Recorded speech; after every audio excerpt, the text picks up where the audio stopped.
The threats of climate change and global warming has been global challenges since the beginning of the industrial revolution. Atmospheric CO2 concentration have increased by more than 40%, with more than half of the increase occurring after 1970 due to human activities and the burning of fossil fuels. Since 1900s, the global average surface temperature has increased by 1 degree Celsius. Climate change is a good candidate for international action from both theoretical and practical perspective. As global warming has climbed to be a global concern, a group of countries have created framework in an attempt to mitigate the multidimensional effect of global climate changes that affect economic development. That is, the Kyoto Protocol. This protocol had been introduced in the United Nations Framework Convention on Climate Change, or UNFCCC, was adopted in 1997 and later put in action in 2005. The Kyoto Protocol proposals are to assist in stimulating sustainable development, give countries a cost-effective alternative to reduce emissions, and encourage private firms and developing countries to participate under three different mechanisms. There are the Clean Development Mechanisms, or the CDM, Emission Trading Scheme, or ETS, and Joint Implementation, or GR. International emission trading itself is a bilateral cap and trade system. It allows trading among mitigating states of pre-assigned allowances, known as assigned amount units. This was to allow flexibility to help mitigating countries achieve their Kyoto obligations. Kyoto also allowed to the issuance and trade under IET of removal units.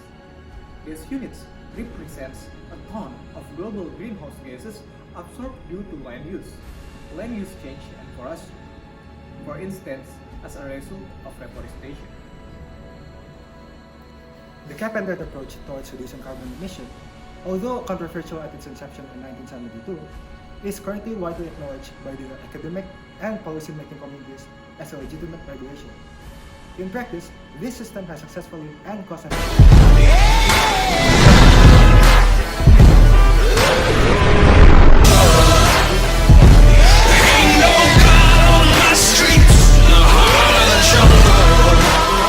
It is a widely shared assessment that the Kyoto Protocol was at the very least a first definitive step towards global carbon emission reduction, but criticism reigns heavily due to its shortcomings. Its limited nature, which promotes short-sighted policies, insufficient level of severity and ambition, its economic inefficiency and political impracticality, and numerous other points are often brought up for criticizing the protocol. Kim, Tanaka, and Matsuoka investigated the impact of the protocol on the environmental and economic scale, and these are the results of their findings.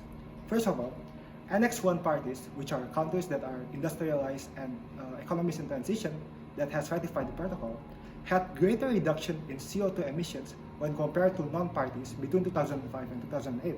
Second, CO2 emissions increased as economic development occurred. A 1% increase in the gross domestic product translates to around a 1% increase in CO2 emissions.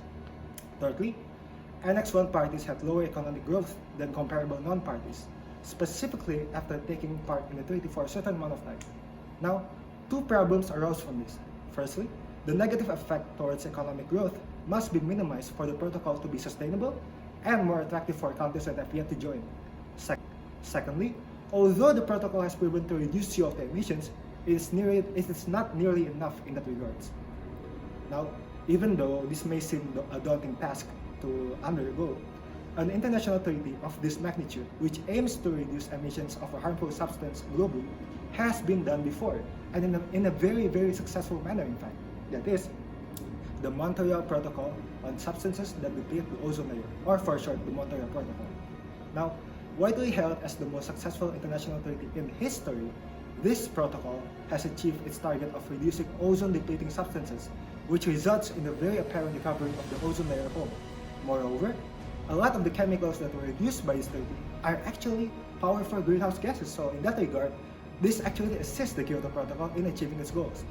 Now, due to the similarities, we draw parallels from this treaty towards the Kyoto Protocol for the purpose of identifying certain elements that could be implemented from the prior to the latter. Based on the problem and how NCAP trade system has worked so far, we have some recommendations to improve the effectiveness of cap and trade system. Generally, we are divided into two kinds of solutions: improving the market motivation and adopting strategy from the Montreal Protocol. The first one relates to the incentive increase in carbon reduction for relevant companies. The incentive can be in form of an increase in fines nominal or decrease in the number of initial permits granted. In the system, imposing a modest fine will cause the marginal cost to be calculated as being lower than the marginal benefit. As a result, business frequently decide to pay fines rather than max effort to minimize the carbon emissions. When the initial number of permits given is excessive, the corporation will hold into the extra permit and use them in the upcoming years. Systematically, the number of permits will keep declining over time. However, in a large initial amount, companies will still be able to produce a lot of carbon with the store permit they have. The high level of fine and small initial permits will increase the amount of marginal cost.